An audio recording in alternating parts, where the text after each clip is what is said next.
Welcome back after the break. Programme के इस हिस्से में मुझे ज्वाइन कर रहे हैं पाकिस्तान तहरीक इंसाफ के रहनुमा एडवोकेट सैयद मोहम्मद अली बुखारी साहब।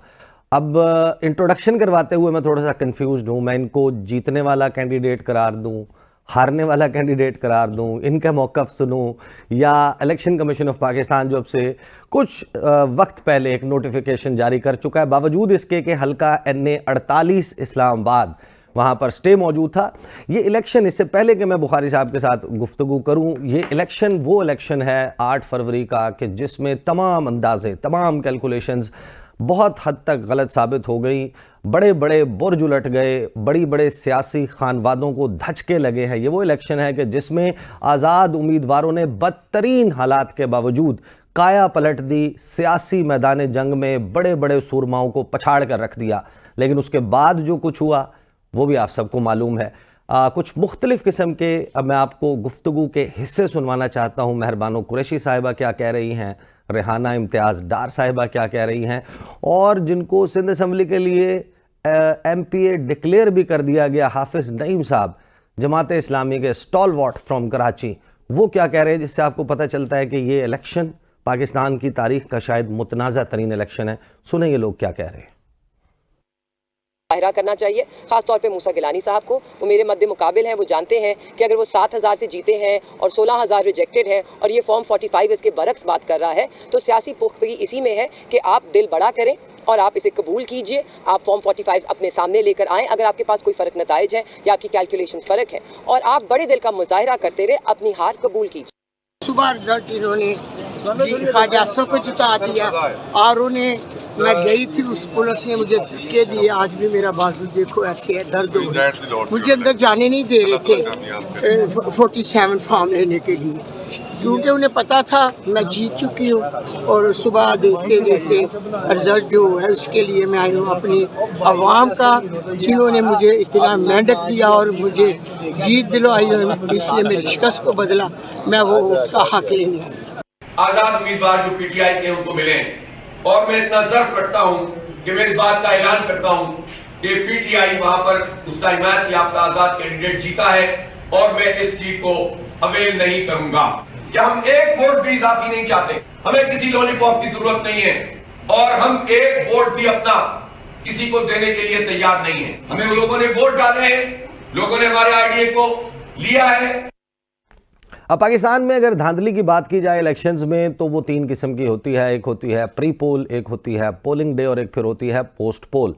इस वक्त इल्ज़ामात जो हैं वो हर किस्म के लग रहे हैं, और पाकिस्तान तहरीक इंसाफ के जो हिमायत याफ्ता उम्मीदवार हैं वो आए हैं एक बड़े स्ट्रॉन्ग केस के साथ। लेकिन ये अभी तक उनके दावे हैं, election commission of Pakistan, court of law में कैसे सब्सटेंशिएट होते हैं, हतमी तौर पर डिसीजन क्या आता है, इंटरनेशनली बहुत आवाज़ उठाई जा रही है। एडवोकेट अली बुखारी साहब से पूछेंगे कि हल्का NA 48 सब लोगों को यही लग रहा था कि ये जीत जाएंगे, ये 2 पल में क्या माजरा हो गया कि जंगल का जंगल हरा हो गया। हरा झंडा है ना मुस्लिम लीग नवाज का। बुखारी साहब, welcome to the show. What's your side of the story, pre poll, poll day, post poll? अच्छा, बहुत शुक्रिया आपका ईसा भाई। मैं फर्स्टली चलता हूँ मैं प्री पोल से। जब इलेक्शन हमारा डिसाइड हुआ और मुझे टिकट दिया गया पीपल्स पाकिस्तान तहरीक इंसाफ का, तो मैंने एज़ यूजुअल अपना कैंडिडेचर जब जमा कराए, मैंने डॉक्यूमेंट्स जमा कराए। डॉक्यूमेंट्स जमा कराने के बाद सिक्योरिटी होने के बाद हम कैंपेन में गए, तो पता चला कि जी रात को 11 बजे हमने जब टिकट जमा कराए तो बल्ला निशान चला गया। सो फॉर दैट मैटर हमें फिर उसके बाद आज़ाद डिक्लेयर कर दिया। डिटेल सारी पता है आपको। और आज़ाद जब हमने कैंपेन स्टार्ट की तो मेरा निशान पैराशूट आया जी। और मेरे मद्दे मुकाबल उस टाइम डॉक्टर तारक फजल चौधरी साहब थे मुस्लिम लीग नून के। जब मैंने कैंपेन स्टार्ट की तो उन्होंने अपना कॉन्स्टिट्यूंसी चेंज की और वो शिफ्ट कर गए NA 47 इस्लामाबाद 2 पे। दैन उसके बाद एक आज़ाद कैंडिडेट थे जो हमारे पार्टी से भगोड़े थे, गए हुए थे पहले प्रेस कॉन्फ्रेंस करके, उनको हमारे हासिल होगी तरीके इस्तेहकाम की और साथ पाकिस्तान मुस्लिम लीग नून की, तो मुशरिका कैंडिडेट के तौर पे आ गए। और उसके अलावा मुस्तफ़ा नवाज़ खोकर साहब भी इंडिपेंडेंट लड़े थे, TLP के भी कैंडिडेट अजहर साहब थे और जमात इस्लामी के भी, और कुछ आज़ाद भी लोग मौजूद थे। तो सबसे पहले तो ये हुआ कि जी हमें ड्यूरिंग कैंपेन रैली की इजाज़त नहीं दी गई, जलसे की इजाज़त नहीं दी गई, और इसके अलावा किसी भी किस्म की मीटिंग्स बड़ी करने की इजाज़त नहीं दी गई, जिसकी वजह सिर्फ हमारी पॉपुलैरिटी थी। और एक तो ये बात है कि खाली सबके ऊपर इस तरह का इम्प्लीकेशंस हो, लॉ 144 लगा दिया गया तो फिर तो एक्सेप्टेबल होती है, लेकिन हमारे सामने स्ट्रीट्स के अंदर, ग्राउंड्स के अंदर हमारे जो ओपोनेंट्स थे, स्पेशली ये जो साहब मुस्लिम लीग नून के सपोर्टेड थे और अब मुस्लिम लीग नून में जाने का ऐलान भी कर दिया उन्होंने, ये जिनके जलसे हो रहे थे और इनको कॉर्डन ऑफ किया जाता था पुलिस की नफरी के साथ। और जहाँ पर हमारी कॉर्नर मीटिंग होती थी, इंडोर कॉर्नर मीटिंग होती थी, वहाँ पर पुलिस पहुँच जाती थी, पहले लोगों को उठाती थी, मेरे मीटिंग के बाद फिर जाके उनके खिलाफ FIR देती थी। और मैंने 2 रिट पिटिशंस की, one after another, Islamabad high court में, जो आज भी पेंडिंग है। उसके ऊपर chief justice Islamabad high court ने SSP operation along with 9 SHOs of my constituency उनको तलब किया, उनसे रिपोर्ट मांगी और उन्होंने कहा कि अब आपने दोबारा इनको तंग किया तो आपके खिलाफ कार्रवाई होगी, लीगली और डिपार्टमेंटल बोथ हैज़ वेल। वो बाज ना आए, फिर मुझे कंटेम्प्ट ऑफ कोर्ट फाइल करनी पड़ी और कंटेम्प्ट ऑफ कोर्ट मुझे इलेक्शन से 2 दिन पहले फाइल करनी पड़ी। और उसके ऊपर chief justice Islamabad high court ने नोटिस किए जो अभी फिक्स होनी है, इस वीक के अंदर रखी हुई है उन्होंने। और मेरे 10 से ज़्यादा मेन जो हमारे वर्कर्स थे, जो हमारी लोकल गवर्नमेंट के जो हमारे लीडर्स थे, उनको उठा के पर्चों में मुख्तलिफ रखा गया, इलीगली हरासमेंट में रखा गया, डिटेंशन में रखा गया, जिसके ऊपर हमने पिटिशंस की और जजेस ने 7 तारीख को शाम को 3 बजे से पहले लोग रिलीज़ किए सारे। ख़वातीन के घरों के बाहर पुलिस डाले खड़े होते थे, उन्हें हरासा किया जाता था, टेलीफोन किए जाते थे। मैं रिकॉर्ड आपको पेश करूंगा और उसके साथ मैं वीडियोस दूंगा जहां लोगों के बच्चों को उठा के लेके कि आप कैसे करें आप उस, और थाने के अंदर बैठा के हमारे वर्कर्स को दूसरे मुखालिफ कैंडिडेट से फ़ोन पे बात कराई जाती थी कि आपको कहने आप उनको ज्वाइन कर लें, नहीं तो आपको हम सजा याब करेंगे। हमारे जो हमारे पोस्टर्स, हमारे एज पर लॉ बैनर्स, हमारे जो हैंगर्स थे, पुलिस अपनी जो उनको डाला मिला होता है, जो उनके गश्त के लिए गाड़ी होती है उनके पास, पुलिस वैन, उसके अंदर जाके उतारती थी। वीडियोस उसकी मौजूद हैं, क्लिपिंग्स मौजूद हैं, मैंने ऑनरेबल चीफ जस्टिस को भी कहा मैं दूंगा। इस हद तक प्री पोल हमें तंग किया गया, but thanks to the people. And all of this is happening in the federal capital Islamabad है। और यही वजह है शायद कि ये सारी सूरत हाल अगर प्री पोल बनी तो इलेक्शन डे के ऊपर जो इंटरनेशनल ऑब्जर्वर्स मौजूद थे, सहाफ़ी मौजूद थे, फॉरेन मीडिया, अब आपको फॉरेन मीडिया में उसका एक नज़र आ रहा है कि क्या सूरत हाल है। पोलिंग डे पर आपका क्या दावा है, क्या हुआ एग्जैक्टली, कितने वोट आपको पड़े, कितने आपके मुखालफिन को, और आप कैसे जस्टिफाई कर सकते हैं अपने इस क्लेम को कि हाँ जो मैं कह रहा हूँ वो दुरुस्त है, इतने ही वोट पड़े हैं मुझे? जी, मैं इसकी 2 कैटेगरीज आपको बताता हूँ। जो प्री पोल रिगिंग की बात मैंने की, इससे पहले जिस तरह लोगों को हरासा किया गया, सारी वीडियो क्लिप्स मौजूद हैं उसके, और कोर्ट्स में हम दे चुके हैं वो, जिसके ऊपर कोर्ट ने एक्शन लिया हुआ है, और कंटेम्प्ट ऑफ कोर्ट में SSP ऑपरेशन समेत, ASP समेत उन्होंने सबको तलब किया हुआ। That is a part of a record, क्योंकि मैं खुद एक सुप्रीम कोर्ट का वकील हूँ और मुझे बहुत सी चीज़ें ये आइडिया था, इसलिए हमने उसको लीगली लेके चले 1 बाय 1। और मैं वाहिद कैंडिडेट हूँ पूरी कॉन्स्टिट्यूंसी NA 48 का जिसको एक भी कोड ऑफ कंडक्ट के तोड़ने के एवज जो है कोई शो कॉज नहीं आया, क्योंकि मैंने हर चीज़ लीगल पैरामीटर्स जो कि हमारे खिलाफ बनाए गए थे उसको फॉलो किया। सेकेंडली, जिस दिन इलेक्शन डे था, दैट वाज 8 फरवरी, बेतहाशा लोग निकले जी, लोगों ने बेइंतहा रिस्पॉन्स किया और मोर देन 55% वोट पोल हुई। सही। और 75,000 प्लस वोट मुझे पड़ी जी। 251 हमारे पोलिंग स्टेशन हैं NA 48 के। सही। And I take and I responsible for my words जो मैं आपके सामने कह रहा हूँ। 251 पोलिंग स्टेशन थे जहाँ पर पोलिंग हुई और मोर देन 200 पोलिंग स्टेशन मैं जीता।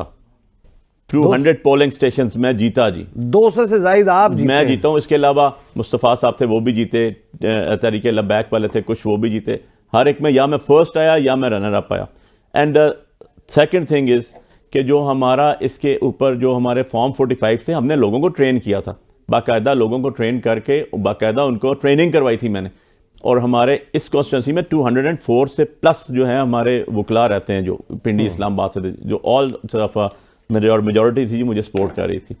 एंड सारे फॉर्म 45 हमारे पास मौजूद हैं। मैंने वो उसको बुक की शक्ल में करके जी 261 के जो जी सारे मेरे पास हैं, कंपाइल किए मैंने। उसके ऊपर एक बाकायदा टीम बैठाई हुई थी जिन्होंने उसकी सारी की सारी स्कैन कॉपी, उसका एक्सेल शीट सारी मुरतब की। मैंने सारी की सारी पब्लिक की, क्योंकि पब्लिक डॉक्यूमेंट है वो।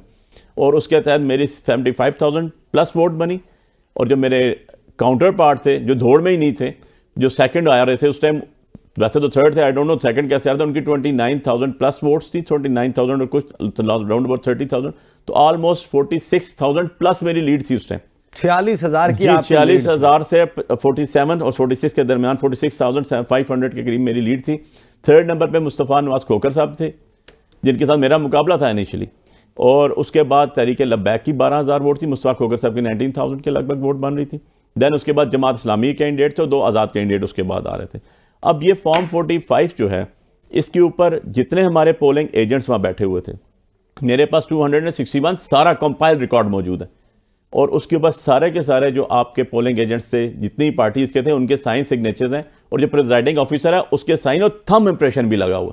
अच्छा, हमने यानी वो फॉरेंसिक हो जी, तो फॉरेंसिक हो तो आप कराएं अपनी बात साबित कर सकते जी, हैं। फॉरेंसिक कराएं, आप बाहर भेज दें मेरे कॉस्ट पे, और मैं आपको प्रूव करके दूंगा कि ये वही है। देन उसके बाद वो सारा हमने लेकिन कंपाइल फॉर्म किया। 45 मुझे ये बताएं, फॉर्म 45 सिर्फ आपके पास तो नहीं होगा ना? फॉर्म 45 जो है वो आपके मद्दे मुकाबिल जिनको विनर डिक्लेयर किया गया, खुरम नवाज, उनके पास भी होगा। फॉर्म 45 मुस्तफ़ा नवाज खोखर के पास होगा, दीगर उम्मीदवारों के पास होगा। क्या आप ये मुझे बता सकते हैं कि आपका फॉर्म 45 और आपके जो मुखालफिन है उनका फॉर्म 45 एक ही कहानी सुना रहा है? जी बिल्कुल जी, जितने हमारे मुखालफिन हैं, एक्सेप्ट जो एक शख्स जिनको पता ही नहीं कि वो कैसे जीत गए, कहाँ से जीत के, घर सो गए थे, वहाँ से बुला के और उनको बताया कि हम तो रैली में थे, जीत गए थे हम लोग इलेक्शन, और खुशियाँ मना रहे थे कि अचानक वन ऑफ सडन वो आ गए कहीं से, और आरओ ऑफिस में उनको पता चला कि जी वो जीत गए। बाकी हमारे जितने कैंडिडेट्स थे सबका हमारा टैली किया है हमने, सबके फॉर्म 45 एक है। यही वजह है कि जो मेरी पिटीशन है उसके साथ मुस्तफ़ा नवाज खोकर साहब ने पिटीशन फाइल की, उन्होंने भी कहा मैं हारा हूं लेकिन Ali Bukhari is the winner, ये इतने ही उसके वोट हैं। उसके साथ तहरीक लब्बैक के जो कैंडिडेट थे उन्होंने भी अपनी पिटीशन फाइल की है कि जी ये फॉर्म 45 हमारे और अली बुखारी के सेम है, इसलिए उसमें झूठ का आंसर नहीं है। झूठ का आंसर हुआ जो अकेला खड़ा हुआ, जिसके 30,000 वोट थे, और उसको जो है जिता दिया गया 67 बना के। Now how come this is possible? Secondly मैं आपको इस सवाल बताऊं कि लॉ प्रिवेल करता है, लीगल एस्पेक्ट्स को फॉलो किया जाता है। ये पूछना चाहिए कि ये जो आरओ साहब हैं, जो एडीसीजी इस्लामाबाद हैं, जो इंशाल्लाह आगे तारीखें भी भुगतेंगे और इनके ऊपर एफआईआर्स भी होंगी और कंप्लेंट्स भी होंगी प्राइवेट, और डेफेमेशन सूट्स भी इंशाल्लाह होंगे उनके ऊपर, कि इन्होंने किस कैपेसिटी में मुझे अंदर जाने से रोका। फॉर्म 45 अंदर जाते हैं, उसके बाद कंसोलिडेशन का अमल स्टार्ट होता है कैंडिडेट्स की मौजूदगी में, वो खुलते हैं और उनकी मौजूदगी में फॉर्म 47 इशू होता है कि ये कंपाइल रिजल्ट है। मैं अगर आसान लैंग्वेज में बता दूं तो नमाज पढ़ने से पहले वुजू लाजमी है, मैंडेटरी रिक्वायरमेंट है। आपने 45 फॉर्म खोले ही नहीं, हमें अंदर ही नहीं जाने दिया, खुद बैठ के आपने कोई फॉर्म पता नहीं कहां से लेकर आ गए, ये तो आरओ साहब बताएंगे ना हमारे, या डिप्टी जो हमारे डिस्ट्रिक्ट आरओ है वो बताएंगे कि आपने फॉर्म कहां से लाए, कैसे बनाए, अंदर क्यों नहीं जाने दिया आपने। इतनी बड़ी इलीगैलिटी की इन्होंने कि कैंडिडेट जो विनिंग कैंडिडेट है उसको अंदर नहीं जाने दिया, और खुद ही रिजल्ट अनाउंस करके सुबह कह दिया जी कि फलां शख्स जीत गया, आपकी इतनी वोट्स हैं। भाई आप लॉ को फॉलो कर रहे हैं, आप सीएसपी ऑफिसर हैं, आपकी तो सारी चीजें इंस्पेक्ट होंगी। आपने कैसे ये किया? आपको कैसे लोगों के मुंह पे आपने तमाचा मारा, जो सारा दिन लोग वहां पर वोट डालने के लिए खड़े रहे, जिन्होंने अपना मैंडेट दिया। मोर देन 55 to 56% वोट डली आपकी, 2,92,000 वोट है पूरी कॉन्स्टिट्यूंसी की, और उसके अंदर से 101 लाख तकरीबन 56-57,000 वोट डल गई आपकी। और आप जो है विनिंग कैंडिडेट को, जिसकी 45-47,000 की लीड है, उसको आप कहते हैं कि यार तुम हार गए हो, तुम्हारी इतनी लीड है। How come this is possible? अगर यही करना था तो ईसीपी से भी मेरा सवाल था कि आपने 42 अरब रुपया लगा दिया किस चीज के ऊपर? फेयर ट्रांसपेरेंट इलेक्शंस के ऊपर। ये फेयर एंड ट्रांसपेरेंट इलेक्शन थे तो अभी आरओ को कहते हैं डीसी को और एडीसीजी को खुद ही साइन करके इसको बिठा देते। सही। अच्छा, जाहिर है कि हमने आपसे मुख्तलिफ मामलात के ऊपर बात करनी है। अभी थोड़ी देर पहले पाकिस्तान तहरीक इंसाफ की लीगल टीम की एक अहम मुलाकात हुई है, वहाँ पर आप भी मौजूद थे। आप इस सारे मामले को कैसे आगे लेकर चलेंगे? पाकिस्तान तहरीक इंसाफ के अज़ाइम क्या हैं? अपोजिशन में बैठेंगे, हुकूमत बनाने की कोशिश करेंगे? खैबर पख्तूनख्वा में क्या है, सेंटर में क्या होगा? इन मामलात पर बात करेंगे। लेकिन ये जो हल्का NA 48 है, this is a test, this should be a test case, और बाकी भी बहुत सारे टेस्ट केसेस मौजूद हैं। पूरी दुनिया का मीडिया के इलेक्शंस के ऊपर सवाल उठा रहा है, हुकूमतें तबसरा कर रही हैं, इन्वेस्टिगेशन का मुतालबा कर रही हैं, इन इलेक्शंस को धांधली ज़्यादा करार दिया जा रहा है। जो अवाम का हक है उसको स्टैम्पीड नहीं होना चाहिए। लेकिन ये दावे थे जो एडवोकेट सैयद मोहम्मद अली बुखारी साहब हैं। मैंने ज़ाहिर है कि the other side of the story भी होगी, कुछ मुस्तफ़ा नवाज खोखर का भी कहना होगा, कुछ खुरम नवाज साहब का भी कहना होगा। हमने अपनी ABN की टीम ने पूरी कोशिश की कि इन लोगों से रब्ता हो और ये लोग हमारे साथ इसमें पार्टिसिपेट करें, और कंटेस्ट करना चाहें तो कंटेस्ट करें सबूतों के साथ। अली बुखारी साहब को बताएं कि ये दुरुस्त कह रहे हैं या नहीं कह रहे, यहाँ पर अपना मुकदमा साबित करें। प्लेटफॉर्म अभी भी हाजिर है, अगर कोई भी इनमें से आकर यहाँ पर चैलेंज करना चाहता है कि बुखारी साहब जो फरमा रहे हैं वो दुरुस्त नहीं है, तो वो उसके लिए प्लेटफॉर्म हाजिर है। ब्रेक लेंगे, ब्रेक के बाद वापस आएंगे और आपको बताएंगे कि पाकिस्तान पीपल्स पार्टी की सेंट्रल एग्जीक्यूटिव कमेटी का इजलास, कुछ अच्छी खबरें मुस्लिम लीग नून के लिए नहीं आ रही और पाकिस्तान तहरीक इंसाफ का लाएमल क्या होगा। Stay tuned with us.